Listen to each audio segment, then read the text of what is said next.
परमात्मने नमः। पीछे के 3 श्लोक में जीवात्मा के स्वरूप का वर्णन किया गया है। उस विषय उपसंहार करने के लिए आगे के श्लोक में जीवात्मा के स्वरूप को कौन जानता है और कौन नहीं जानता, इसका वर्णन करते हैं। तो उत्क्रामन्तं स्थितं वापि बुज्जानं वा गुणान्वितं विमूढा नानुपश्यन्ति पश्यन्ति ज्ञानचक्षुषः। उत्क्रामन्तं, स्थूल शरीर को छोड़ते समय जीव सूक्ष्म और कारण शरीर को साथ लेकर प्रस्थान करता है। इसी क्रिया को यहाँ उत्क्रामंतम पद से कहा है। तो जब तक हृदय में धड़कन रहती है तब तक जीव का प्रस्थान नहीं माना जाता। हृदय की धड़कन बंद हो जाने के बाद भी जीव कुछ समय तक रह सकता है। वास्तव में अचल होने से शुद्ध चेतन तत्व का आवागमन नहीं होता, प्राणों का ही आवागमन होता है। परंतु सूक्ष्म और कारण शरीर से संबंध रहने के कारण जीव का आवागमन कहा जाता है। तो ईश्वर बने जीवात्मा के विषय में आए उत्क्रामते पद से यहाँ उत्क्रामंतम पद से कहा गया है। स्थितम वा, जिस प्रकार कैमरे पर वस्तु का जैसा प्रतिबिंब पड़ता है उसका वैसा ही चित्र अंकित हो जाता है। इसी प्रकार मृत्यु के समय अंतःकरण में जिस भाव का चिंतन होता है उसी आकार का सूक्ष्म शरीर बन जाता है। जैसे कैमरे पर पड़े प्रतिबिंब के अनुसार चित्र के तैयार होने में समय लगता है, ऐसे ही अंतकालीन चिंतन के अनुसार भावी स्थूल शरीर के बनने में शरीर के अनुसार कम या अधिक समय लगता है। जिसका यद्वाप्नोति पद से वर्णन हुआ है उसी को यहाँ स्थितम पद से कहा गया है। तो अपि भुज्यानम वा, मनुष्य जब विषयों को भोगता है तब अपने को बड़ा सावधान मानता है और विषय सेवन में सावधान रहता भी है। विषयी मनुष्य शब्द, स्पर्श, रूप, रस और गंध, इनमें से एक एक विषय को अच्छी तरह जानता है। अपनी जानकारी से एक एक विषय को भी बड़ी स्पष्टता से वर्णन करता है। इतनी सावधानी रखने पर भी वह मूढ़ अज्ञानी ही है।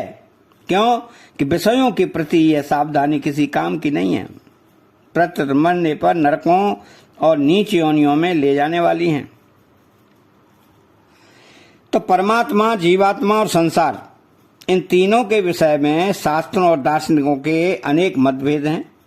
परंतु जीवात्मा संसार के संबंध से महान दुख पाता है और परमात्मा के संबंध से महान सुख पाता है।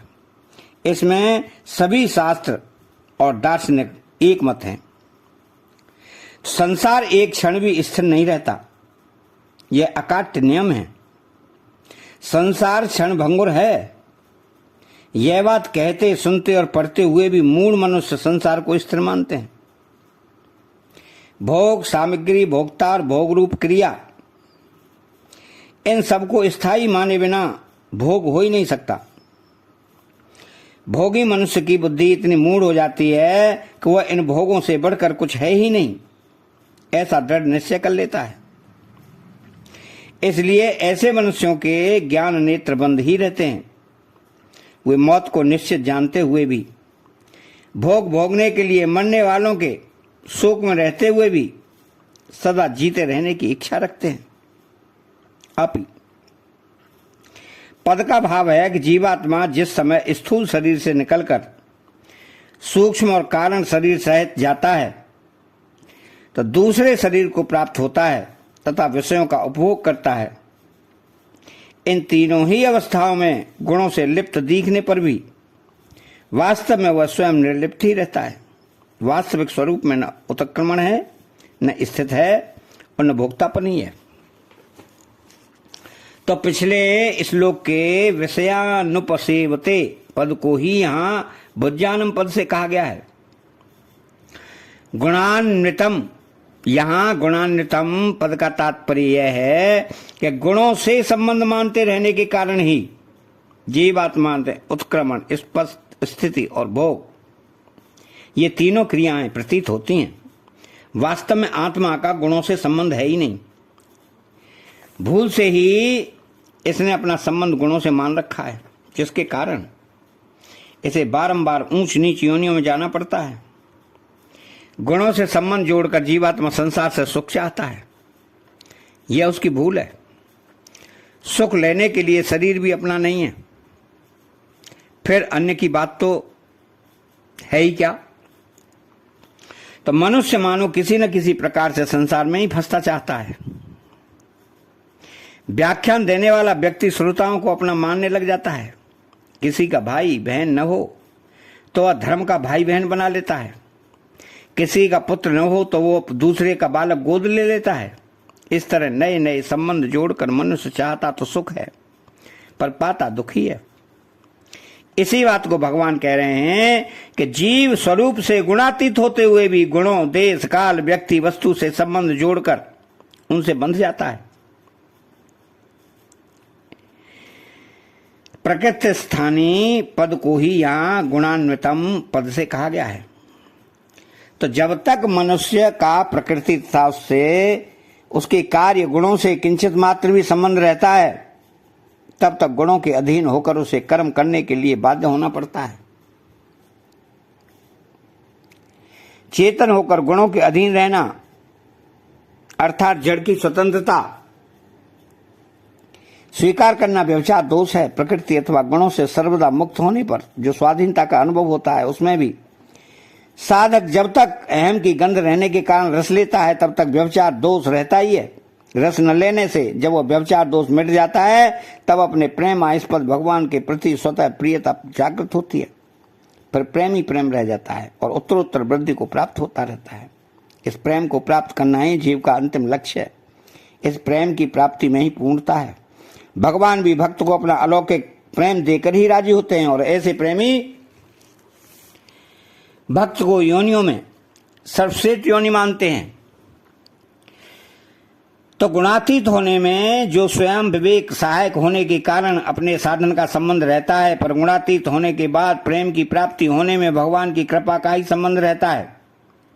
तो विमूढ़ा न अनुपश्यन्ति, जैसे भिन्न भिन्न प्रकार के कार्य करने पर भी हम वही रहते हैं, ऐसे ही गुणों से युक्त होकर शरीर को छोड़ते, अन्य शरीर को प्राप्त होते तथा रोग भोगते समय भी स्वयं आत्मा वही रहता है। तात्पर्य यह है कि परिवर्तन क्रियाओं में होता है, स्वयं में नहीं। परंतु जो भिन्न भिन्न क्रियाओं के साथ मिलकर स्वयं को ही भिन्न भिन्न देखने लगता है, ऐसे अज्ञानी तत्व को न जानने वाले मनुष्य के लिए यहाँ विमूढ़ा नानुपश्यन्ति पद से दिए गए हैं। तो मूढ़ लोग और संग्रह में इतने आसक्त रहते हैं, शरीर आदि पदार्थ नित्य रहने वाले नहीं हैं। इस बात को सोचने पर सोचते ही नहीं, भोग भोगने का क्या परिणाम होगा उस ओर वे देखते ही नहीं। भगवान ने गीता में कहा है कि जहां सात्विक, राजस और तामस पुरुषों को प्रिय लगने वाले आहारों का वर्णन किया है, वहां सात्विक आहार के परिणाम का वर्णन पहले किया गया है, राजस अहंकार आहार के परिणाम का वर्णन अंत में किया गया है, और तामस आहार के परिणाम का वर्णन ही नहीं किया गया है। तो इसका कारण यह है कि सात्विक मनुष्य कर्म करने से पहले उसके परिणाम फल पर दृष्टि रखता है। राजस मनुष्य पहले सहसा काम कर बैठता है, फिर परिणाम चाहे जैसा भी हो। परंतु तामस मनुष्य तो परिणाम की तरह दृष्टि ही नहीं डालता। इसी प्रकार यहाँ भी विमूढ़ा नानुपश्यन्ति पद देकर भगवान मानो यह कहते हैं कि मोहग्रस्त मनुष्य तामसी है, क्योंकि मोह तमोगुण का कार्य है। वे विषयों का सेवन करते समय परिणाम पर विचार ही नहीं करते, केवल भोग भोगने और संग्रह करने में ही लगे रहते हैं। ऐसे मनुष्यों का ज्ञान तमोगुण से ढका रहता है। इस कारण वे शरीर और आत्मा के भेद को नहीं जान सकते। पश्यन्ति ज्ञान चक्षुषा, प्राणी पदार्थ घटना परिस्थिति कोई भी स्थिति स्थिर नहीं है, अर्थात दृश्य मात्र निरंतर आदर्शन में जा रहा है। ऐसा प्रत्यक्ष अनुभव होना ही ज्ञान रूप चक्षुओं से देखना है। परिवर्तन की ओर दृष्टि होने से अपरिवर्तनशील तत्व में स्थित स्वतः होती है, क्योंकि नित्य परिवर्तनशील पदार्थ का अनुभव अपरिवर्तनशील तत्व में ही होता है। यहां ऐसा नहीं है। समझना चाहिए कि ज्ञानी मनुष्य का भी स्थूल शरीर से निकलकर दूसरे शरीर को प्राप्त होना तथा भोग भोगना होता है। ज्ञानी पुरुष का स्थूल शरीर को छूटेगा ही, पर दूसरे शरीर में प्राप्त करना तथा राग बुद्धि से विषयों का सेवन करना उसके द्वारा नहीं होते। दूसरे अध्याय के 13वें श्लोक में भगवान ने कहा है कि ऐसे जीवात्मा की इस देह में बालकपन, जवानी और वृद्धावस्था होती है, ऐसे ही अन्य शरीर की प्राप्ति होती है, परंतु उस विषय में ज्ञानी मनुष्य मोहित अथवा विकार को प्राप्त नहीं होता। कारण यह है कि वह ज्ञानी मनुष्य अज्ञान रूप नेत्रों के द्वारा यह देखता है कि जन्म, मृत्यु और सब क्रियाएं या विकार परिवर्तनशील शरीर में ही हैं, अपरिवर्तनशील स्वरूप में नहीं। स्वरूप उन विकारों से सब समय सर्वदा निर्लिप्त रहता है। शरीर को अपना मान तथा उससे सुख लेने की आशा रखने से ही विमूढ़ मनुष्य को तादात्म्य के कारण ये विकार स्वयं में होते रहते हैं। विमूढ़ मनुष्य आत्मा को गुणों से युक्त देखते हैं और ज्ञान नेत्रों वाले मनुष्य आत्मा को गुणों से रहित वास्तव रूप में देखते हैं। अतः चैनल को सब्सक्राइब करें, बेल आइकन घंटी को दबाएं और कमेंट बॉक्स में जय श्री कृष्णा लिखें। बोलो जय श्री कृष्णा।